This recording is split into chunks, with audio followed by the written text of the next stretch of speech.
The Square Ball Podcast.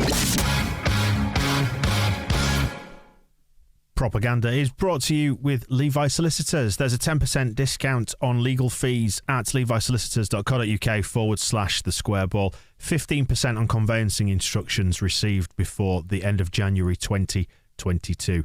Dan, Michael, and Moscow with you. Usual three in the studio, on YouTube, and in your podcast app as well. And Propaganda is the show where we find out what's been said about Leeds United in reaction to the most recent game, both by you and by the opposition fans. West Ham away, FA Cup stuff. What came into us? First half of this is then the feedback from Leeds fans and our TSB Plus members who gave us their feedback on what we said on the match ball, their thoughts on the game, and the stadium came in for quite a lot of stick. So let's take some cheap shots at West Ham for their stadium.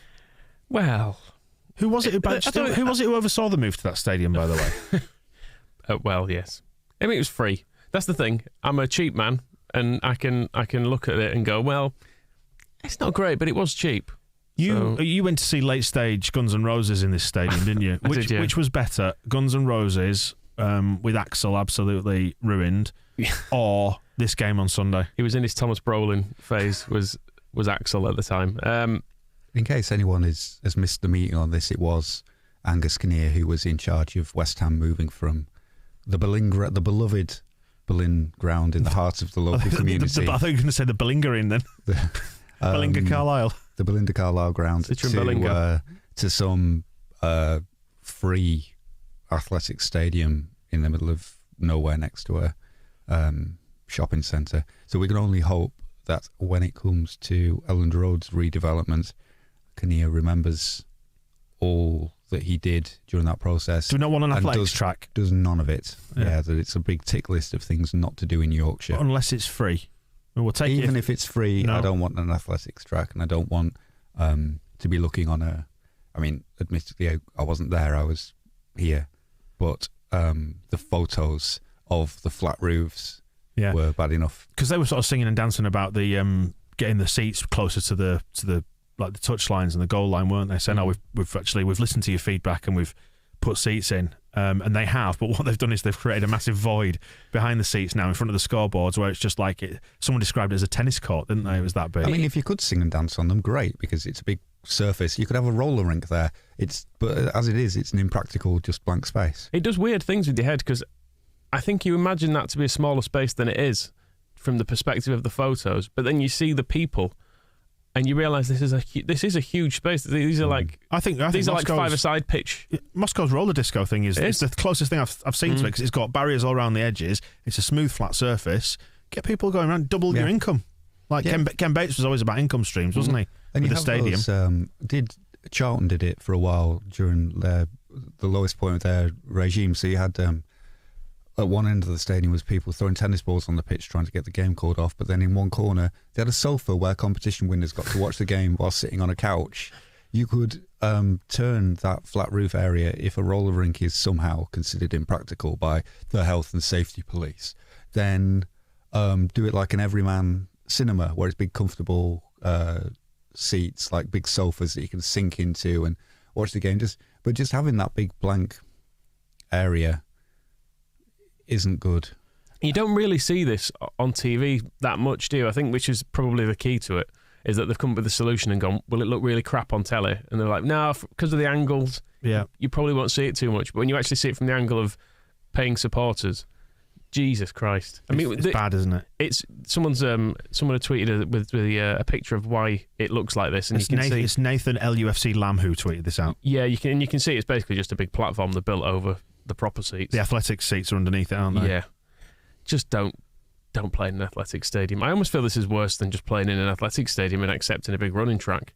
Is this weird expanse of just plastic, like, I don't know what it is. I mean, none of this plastic pavings, I think, is what it is. None of this is going to be news to West Ham's fans, is it? They all know. No. They don't particularly like it as a stadium. But it's weird, isn't it, how since the move there, it's coincided with the real uptick in their fortunes, which is bizarre in itself. But yeah, it is an awful ground. You are so far from the opposite end. I mean, the picture is from N11 Whites that I put on the prep sheet, and you genuinely can hardly see the far end of the pitch from there. It's ridiculous. Is it just me? Is it just that photo that's squashed, or is the angle of the seats really shallow as well?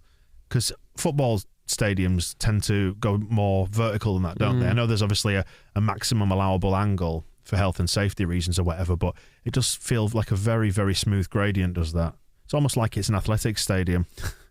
At least we don't have to play there on the regular, obviously. We are at the moment. At the moment, yes, we are. But I think it's done some weird things to their support as well, which we will come on to in a bit. Yeah, it's been gentrified, hasn't it, essentially? But I guess that's what happens when you move to a big posh shopping centre. In terms of the football then, what do people say? Lack of creativity and frontman. Is that like the difficult third album or whatever it is? I mean, the band starts to go to shit. I mean, the difficulty they're talking about here is a difficult second album. Is that it? Greenwood had difficulty playing as our number 9 because maybe he's not suited to it. And the good news is he won't be doing that now. He won't be doing that again. No. And Ender saying that he thought the comments on Greenwood were spot on, that he had no support and he's not a number 9. And comparing him to Antonio, who is incredibly good at it. He's like ridiculously good at it, considering he was a fullback for half his career and then a winger for a bit of it. And then they've gone, actually, you could probably just play up front, couldn't you? And he just seems to have grasped it really quickly. It is a real symptom of this season, I think, that we've looked on many, many occasions quite toothless without Bamford. So good luck with that for the rest of the season and all that. Not to be too bleak about it, because we understand there's an injury crisis going on, but I think can we accept that this squad has not stood up that well to the rigours of the season? And I know this is always with the aid of hindsight, but, we're going back to a point we've made loads, haven't we, that's been said lots over the last 3 years. Were you predicting 10 players out at once in summer? No, but people were predicting all 4 strikers to be injured and then the reserve striker to be injured. How many strikers did you want? But equally, we can't pretend that there weren't plenty of people saying, God, that squad looks really, really thin.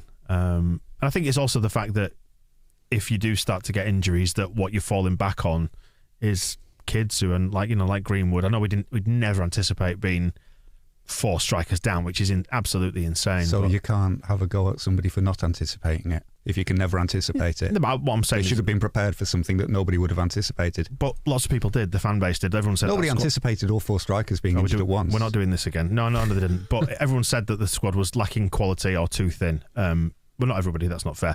A large proportion of people aired their fears, and unfortunately, those fears have been proved right this time, but not in previous seasons. Nobody was frightened of losing all 4 strikers at once, though. I think people were frightened, however, of saying that, is Tyler Roberts a good enough backup? And he's not. He has been. Which, no, he doesn't score, does he? He doesn't score. But if you look at his, and then Gelhardt, we kind of have now got some faith in, but at the start of the season, you wouldn't have necessarily been able to say he was one of our main strikers. And Greenwood was nowhere near. So no, nobody predicted the exact set of circumstances, but it was just people generally airing fears about the depth and the quality in the squad. And unfortunately, an extraordinary injury crisis has meant that we have been left quite they've been proved right by incredibly extreme, unforeseeable circumstances. No, I think people were worried about Bamford being injured. Was the top and bottom of it, because people didn't think there was enough quality underneath him. Which I think which is brought about by one injury, not by. Obviously, it's made worse by the fact that we have layered injury upon injury. But I think that was the main fear. Wasn't it midfield was the main fear? I don't remember anybody saying we need to find another striker. But we're talking about strikers now. I think people did say we might need more strikers. Well, why don't you tell us what we're allowed to predict or say that people thought, and then we'll agree that you were right. Well, I don't see the value in hindsight of saying that something that was absolutely unforeseeable proves people right, and then so what? I think a lot of people have said that we haven't got enough strength in depth, enough quality backup for Bamford. I think a lot of people said that over summer. And so what? So if we had another striker, it would be better now. We sit and talk about it. We're in the transfer window. We might as well just shut it all down. Let's talk about how well the youngsters did or didn't do as well, because West Stand Ralph said they did all right. Jack wasn't so convinced. Yeah, Jack's saying the gulf between under-23s and first-team football, which is, yeah. I mean, I thought Helder did very well. Bate was fine, I thought. Didn't really see enough to kind of make a judgment on him, but he looked tidy enough, didn't he? I thought. Yeah, it's very difficult for him to come into this team as well, because it's not like you're dropping. If you just drop Bate into an otherwise full strength Leeds team, he probably looks better than he did there. But as it is, he's kind of coming into a patched up team without a real focal point, without Rafinha to give the ball to. It's kind of harder for him. But I thought overall they all did all right. Yeah, they were in a difficult position because it's right down the middle, isn't it? Striker, midfield, defender. We had a child in each one, and then the second half when Firpo went off and there were only so many places Dallas could be at once, and so Cody Dram was at right back.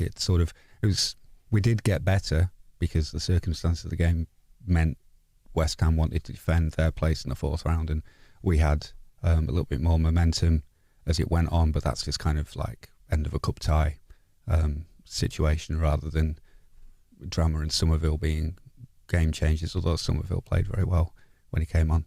Yeah, on the kind of shoehorning of people into positions as well. Against Burnley, we mentioned how we managed to make subs without Dallas moving. West Ham Ralph pointing out in this one, we had to move Dallas twice. Yeah. So he did the 3 positions in this game. And there's Rafinha as well, who ended up in central. He was in deep line central midfield at one point in that second half. I think when we made one, I've lost track of all the subs. There were so many, but we seemed to sort of sacrifice the midfield position and just start pushing forward. But then Rafinha was dropping back and trying to pick up the ball and make stuff happen from deep. And his influence has gone off the boil a little bit. Nathan and Nathaniel, presume they're different people, have flagged this one up, saying his influence has waned a little bit in recent weeks. Yeah, I think it's fair, and people have wanted to see him play centrally as well, and it didn't really work. But I mean, there's a difference, I think, though, between being tucked in behind the front man and then and being where Adam Forshaw normally is. And the whole thing would become a bit of a shambles by then because everyone had moved. I think we underestimate how difficult it is probably to have the end team on the pitch as entirely different, everyone in different positions, completely different personnel, all reshuffled from the start. It's probably not and that is not the that argument. easy to just it's the argument against the 5 subs, which is what you made on the match ball, actually, Moscow. It's like changing half a team. It changes the complexion of the game completely. And it only really benefits clubs like Liverpool and Manchester City, who have another full team of internationals and expensive players on the bench, which Jurgen Klopp thinks it's an absolute sickening outrage that he should have to consider ever using. But actually, it's fine as long as they're not all, pretending they've got COVID. And the other thing with the overlook when people like Klopp are moaning about it as well is that these are clubs that have been at the top of the league for years, so they've got a really, really well-funded youth system. So it's not even comparable to our youth system because we've essentially tried to pick this up from scratch a few years ago where it had been massively underfunded. Loads of players from the area had been recruited to Man City and like Man United and Liverpool taken across there, all of the best players. So we've had to try and build this up from scratch. And as you can see, our actual under-23s, the ones who are breaking through, Cresswell aside, are basically people we've bought. Mm-hmm. So it's not like we've had the development of this in the same way as someone like Liverpool. Yeah, another 5 years might be different. Klopp can shut up, basically. Did you see him moaning at a journalist this week because someone asked him about his injury crisis he had last season? He just completely went off at him. I mean, it was a bit of a daft question, but don't be a dick. Marcelo's not a dick, is he? And he's the gold standard and all that. The FA Cup itself was mentioned by a few people. Joe lamenting, I think as we were in the run-up to this, that it's a shame we don't give a shit about the FA Cup. But then John P does come in saying, who gives a shit about the FA Cup anyway? The magic of the Cup is Kidderminster beating boring Reading. Mind you, you've seen the draw for the 4th round, of course. Kidderminster, West Ham, it would have been us going to Kidderminster and losing. A banana skin. But again, that it is terribly defeatist, isn't it, that we even had to think that the Leeds United fear can grip us in such a way. But I mean, in a different season, like last season, it's a shame that we went out to Crawley, not just the way we did, but at all, because we were in a much more comfortable situation and it felt like, let's have a cup run and use the momentum that we had off the back of promotion and in the season that we had, see how far we could go in a cup. This season, it's not the time for a cup run, and it's just kind of, and Kidderminster are there to beat us had we got through. Like, that's absolutely the lowest ranked team left in the competition, 6th tier, Kidderminster. It's at their place as well, isn't it? So it just, we know that would have been... They play in all red like Crawley did as well. It's just too many. It's too close to home. Yeah, we know that would have been on TV, and we know we would have lost that game. So it is. There are some seasons where it's best avoided, and it's a shame as well with it being 50th anniversary of the one time when we did win the FA Cup. So the poetry and the romance was all there for us to do it again in 2022. But frankly, sod it. It doesn't matter. And especially, I think as well, we lost a bit from having to play West Ham when we had them in the league as well. I think that took something from it too, because it just turned it into kind of a rehearsal for the weekend. That's not as important as that one. The VAR and the refereeing, we sort of did to death on the match ball. A lot's been said about it. We probably don't need to retread all the same points. One of the things that was brought up on the live televised games over the weekend, I think, was it Lineker discussing this with, it was Alan Shearer, wasn't it, on the BBC, saying that only 9 of the 32 third round games were using VAR. Is that right? It seems Do you care? It seems daft not to use it when it's there, I suppose, doesn't it? It's like saying if we're going to be wrong, we'll be consistently wrong. I mean, I would get rid of it in all FA Cup ties and all Premier League ties and all World Cup and Euros, etc. Just because I think that decision highlighted why it's annoying, because you have to get the explanation. Do you see the explanation? You have to get doubly annoyed, whereas it's better if that was just given as a goal. Normally, you would look back at it and you go, "Oh well, yeah, it probably was offside," but it all happened really quick. There's people running across from various angles. We've been done by human error. There's a touch of the defender. You've got a linesman and a referee trying to keep an eye on all this at once. Like, you can accept it's more or less impossible. Whereas when someone's gone and watched it for like 3.5 minutes and then come back and goes, "Oh yeah, goal," and tried to find a reason to not rule it out, and then we're getting into all that. It's all down to terminology and wording, isn't it? Like, the clear and obvious error becomes the test. Although for offsides, it's not a clear and obvious error. It's a technical decision as an offside. Oh, is it? I mean, yeah, again, but it just seems such a faff. Like, so you're telling me that is an easier or a better system than human error in real time, human eyes, looking across the pitch, the ref also there, there's 2 of them. Okay, fine, they didn't manage to keep up with it. We've been done out of a goal there. But then you've got computers, lines, people sat in a room. How much does it cost? Was it 18, 19 grand? Henry Winter broke the cost out. It's 9 grand, isn't it? Sorry, split between the both clubs. I was thinking half the cost. Is it 9 grand per club? I can't remember. Something, whatever it is. It's they have to pay to have it switched on. Too expensive. And it just seems stupid, doesn't it, that they can still not do the obvious. The obvious thing is offside. We'll hear from West Ham fans who disagree. What, think he's onside? So, but they would, because it's benefited them. That's what football fans do, isn't it? But are we on the other side of that? I mean, I think it is offside. Right. Well, I think we are. I didn't hear any ex-professionals saying it wasn't offside. It's also the utter pedantry of it, which for some reason seems to have been really ramped up in the FA Cup matches. They seem to spend a lot longer on our decision, and then the scum game against Aston Villa, when they were ruling out the Villa goal and took 3.5 minutes over it.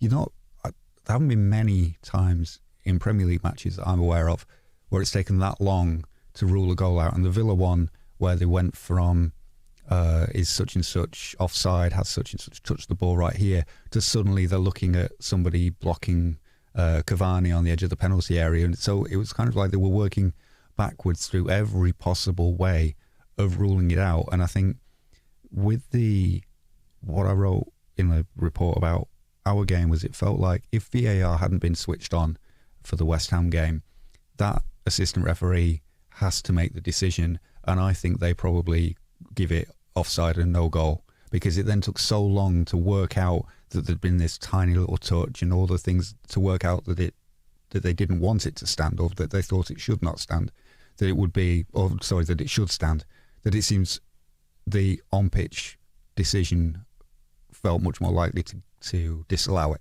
Should they set a time limit then, or should they just do away with it? I've always thought the best use of VAR would be the people in the Stockley Park get to watch it again, and if they can't make their mind up, you just carry on. So they get one more look or a time limit or whatever, rather than spending 3.5 minutes. I was half interested in the scum game last night, the second half at least, because I've been watching the under-23s. But when that was gone, I turned it off. It's like I'm not interested in sitting here watching people stand, because that's all anybody was doing, was just standing about. And I've no sympathy for people who choose to go to Old Trafford and watch a football match, but there's no screens in there, so there's nothing for them. There's no information to fans in Old Trafford as to what's going on, because the place is so laughably awful that it doesn't even have a television. So and all that stuff just becomes incredibly boring. If there was a time limit where they just have to go, right, you've got 20 seconds to work out if there's a problem, and then you carry on. But I quite like the original time limit referees had, which was just doing it then. Your time limit's about 2 seconds to look at something, and you go, Yep. Yeah, that's a given. That's a free kick, not a free kick. I don't mind another angle, because I think that's the benefit of replays, is you get to see another angle that isn't available to the referee. So you can say, oh, there was no... We sometimes talk about it when we're imagining the communication coming from Stockley Park. If they're watching the game on TV screens, they can go, oh, did you see him punch him? You'd be like, no, right, you need to give a free kick. That kind of stuff that the referee hasn't got a clue of being able to see. But when I think what happened in our game at West Ham is that the assistant didn't give a decision because they know VAR is there and they'll go through it with a fine-tooth comb to find whatever they can find. So they just keep the flag down and don't get involved and leave it up to them. And I think it should be down to make a sodding decision. I think the problem with the time limit would be that if you set it for like 20 seconds or 30 seconds, you don't get to see every replay. It might be that just after that 30 seconds, TV are then showing a more conclusive angle, and then everyone's going, oh, well, but even they'd waited another 10 seconds, they'd have got that right. A minute, let's say. I know we're just plucking arbitrary figures here, but a minute rather than, let's say, 3.5 is the point, isn't it? Like, if you can't make a decision within a minute, then just on-field decision stands. You get a slow-mo. A couple of angles from a slow-mo to see if you can spot anything that needs looking at. Because how many of us sat here, and the same applies to the listener as well, sat there and hadn't formed a judgment based on the first replay within about 20 seconds? Yeah.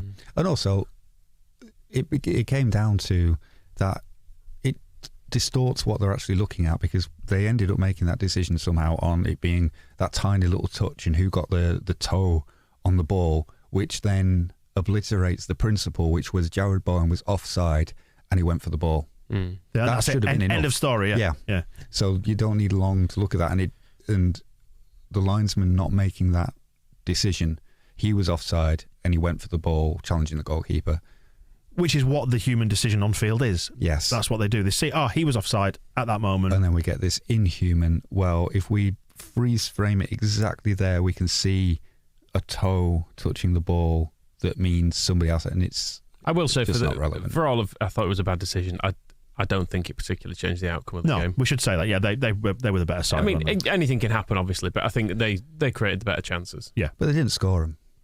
Well, no, they did the second one. Yeah. But, I mean their two best chances. One they scored from cheating, and then the other one we scored. We cleared it off. We cleared it off the line when the ball had gone out for a goal kick anyway, and they just played on with that one, and we had to clear it off the line.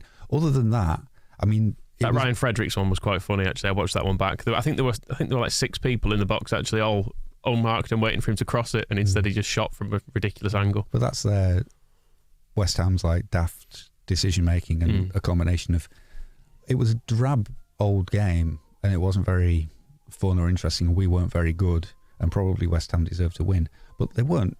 They didn't batter us. They weren't. No. There wasn't it wasn't never going to be a 4-0 or anything like that. And I think had that goal not gone in before half time, we're out for the second half with Rafinha on and Dallas on, and maybe we have more about us at 0-0 than we do at 1-0 down, because West Ham just had to sit back.